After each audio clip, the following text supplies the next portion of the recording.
Hi again, I'm back.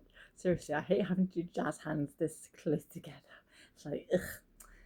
But anyway, I am restricted to this frame, so I'll just deal with it. Um, Last week, I think it was last week anyway. Yes, Father's Day. I do remember actually. Was it really? Wow.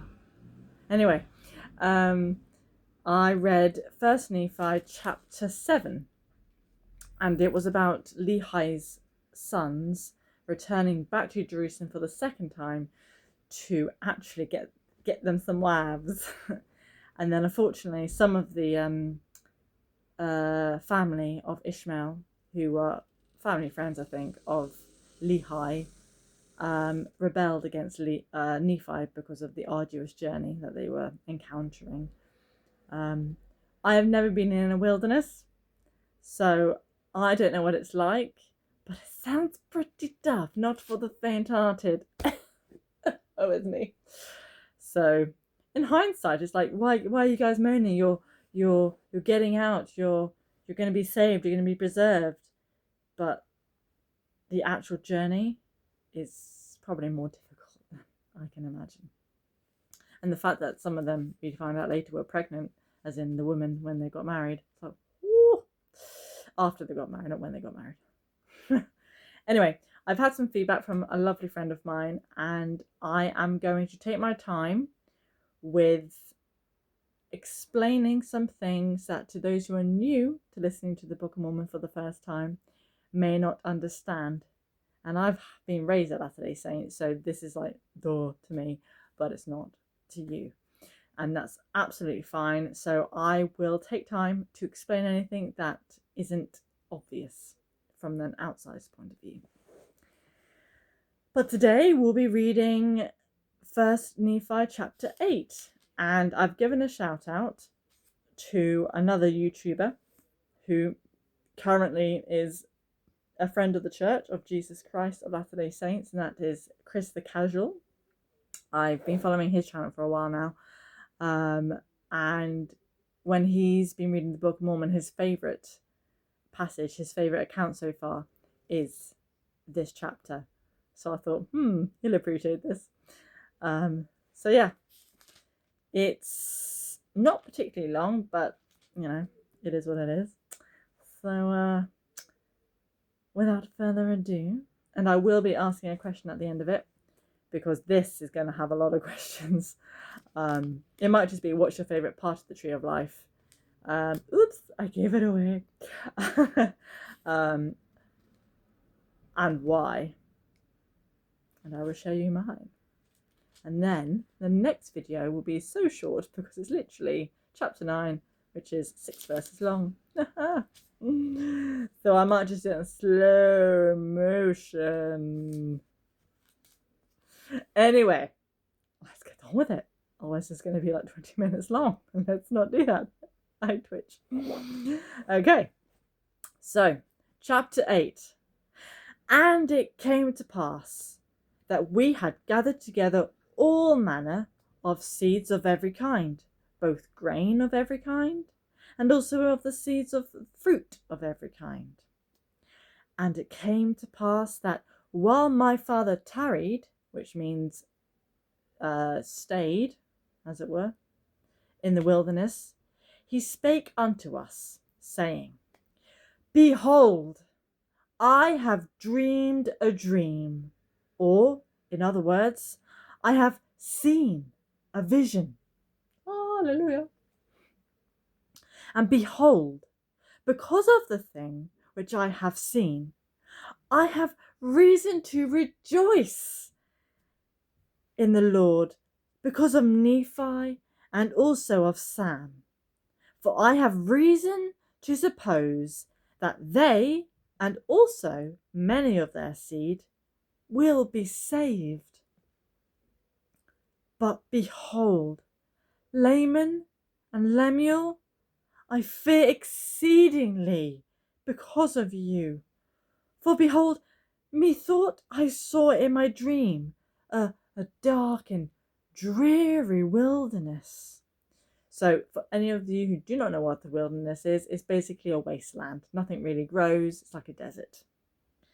And in this case, this is obviously a vision that Lehi's had, and it's not a pleasant place to be, a dark and dreary wilderness. We feel like that sometimes, dark and dreary. It's not pleasant. And it came to pass that I saw a man, and he was dressed in a white robe, and he came and stood before me. And it came to pass that he spake unto me and bade me follow him, which means he gestured to follow him. And it came to pass that as I followed him, I beheld myself that I was in a dark and dreary waste. So it's very depressing. It's probably feeling very hopeless and dank and horrible. And after I had travelled for the space of many hours in darkness, so this wasn't just a quick thing, oh, I'm in dark, it feels like a long time. I began to pray unto the Lord that he would have mercy on me according to the multitude of his tender mercies. And it came to pass, after I had prayed unto the Lord, I beheld a large and spacious field. And it came to pass that I beheld a tree whose fruit was desirable to make one happy. And it came to pass that I did go forth and partake, which means he started to eat it, of the fruit thereof. And I beheld that it was most sweet, above all that I had ever tasted. Yea, and I beheld that the fruit thereof was white to exceed all the whiteness that I had ever seen. And as I partook of the fruit thereof, it filled my soul with exceedingly great joy. Wherefore I began to be desirous that my family should partake of it also, for I knew that it was desirable above all other fruit. And as I cast my eyes round about, so as he looked around, that perhaps I might discover my family also, I beheld a river of water, and it ran along, and it was near the tree of which I was partaking of, the fruit. And I looked to behold from whence it came, from whence it started, or where it started. And I saw the head thereof, so the beginning of it, a little way off. And at the head thereof I beheld your mother, Sariah, and Sam, and Nephi. And they stood as if they knew not whither they should go. Where are we meant to go? And it came to pass that I beckoned them. Come. That's beckoned. And I also did say unto them with a loud voice that they should come unto me. Come to me, Sariah, Nephi, Sam, and partake of the fruit, which was desirable above all other fruit. And it came to pass that they did come unto me and partake of the fruit also. And it came to pass that I was desirous that Laman and Lemuel should come and partake of the fruit also. Wherefore I cast mine eyes towards the head of the river, that perhaps I might see them. And it came to pass that I saw them, but they would not come unto me and partake of the fruit. And I beheld a rod of iron, and it extended along the bank of the river, and led to the tree by which I stood. And I also beheld a straight and narrow path, which came along by the rod of iron, even to the tree of which I stood. And it also led by the head of the fountain onto a large and spacious field, so a massive field, as if it had been a world. This was very, very big. And I saw numberless concourses of people, multitudes and multitudes. He couldn't count them, there were that many of whom were pressing forward. They were going forward with intent, that they might obtain the path which led unto the tree by which I stood. And it came to pass that they did come forth and commence in the path which led to the tree. Lots of symbolism going on here. So commence means start. And it came to pass that there arose a mist of darkness. So we know what it's like when it's misty. We've all experienced that. But this isn't just normal mist. This is dark mist. Yea, even an exceedingly great mist of darkness, insomuch that they who had commenced in the path did lose their way, and that they wandered off and were lost. They've been blinded, literally, by this dark mist. So dark that they can't see anymore. And it came to pass that I beheld others pressing forward, and they came forth and caught hold of the end of the rod of iron, and they did press forward through the mist of darkness, clinging to the rod of iron, even until they came forth and partook of the fruit of the tree. So they grabbed the fruit, are eating the fruit, and after they had partaken of the fruit, they did cast their eyes about as if they were ashamed.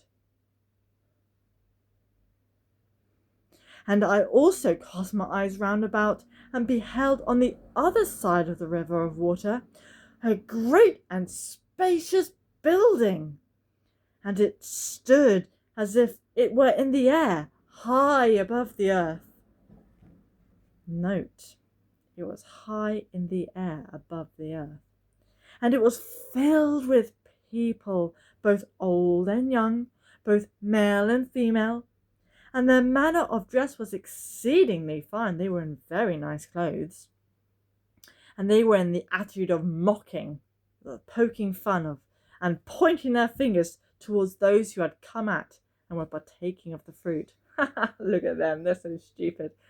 I don't know why they think they feel the need to do that. That's just ridiculous. Look at them, look how silly they look. Lots of things that they could be saying. And after they had tasted of the fruit, they were ashamed because of those that were scoffing at them. So that's another word for mocking. And they fell away into forbidden paths and were lost. And I, Nephi, do not speak all the words of my father, but to be short in writing, which is not to say I've been short in this video, behold, he saw other multitudes pressing forward, and they came and caught hold of the end of the rod of iron, and they did press their way forward, continually holding fast to the rod of iron, until they came forth and fell down and partook of the fruit of the tree. And he also saw other multitudes feeling their way towards that great and spacious building. And it came to pass that many were drowned in the depths of the fountain, and many were lost from his view, wandering in strange roads. And great was the multitude that did enter into that strange building. And after they did enter into that building, they did point the finger of scorn at me, and those that were partaking of the fruit also. But we heeded them not. We did not listen, we did not pay attention to them. That's what that means. These are the words of my father. For as many as heeded them had fallen away, and Laman and Lemuel partook not of the fruit, said my father. And it came to pass that after my father had spoken all the words of his dream or vision, which were many, he did say unto us, because of these things which he saw in a vision, he exceedingly feared for Laman and Lemuel. Yea, he feared lest they should be cast off from the presence of the Lord. And he did exhort them, which means he diligently persuaded them, that then with all the feeling of a tender parent, that they would hearken to his voice, that perhaps the Lord would be merciful to them and not cast them off. Yea, my father did preach unto them. And after he had preached unto them, and also prophesied unto them of many things, he bade them to keep the commandments of the Lord. And he did cease speaking unto them.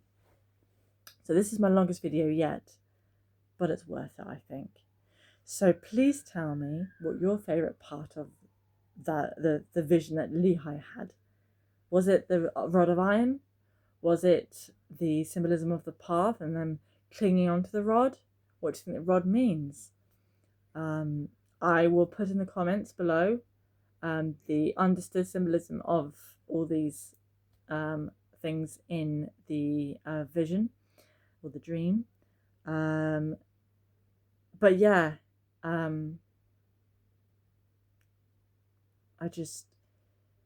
will be pinning my thoughts on it too. So please comment below, please like and subscribe if this is something that you've enjoyed. And if there's anything you want to see next time, please let me know. See you guys. Love you.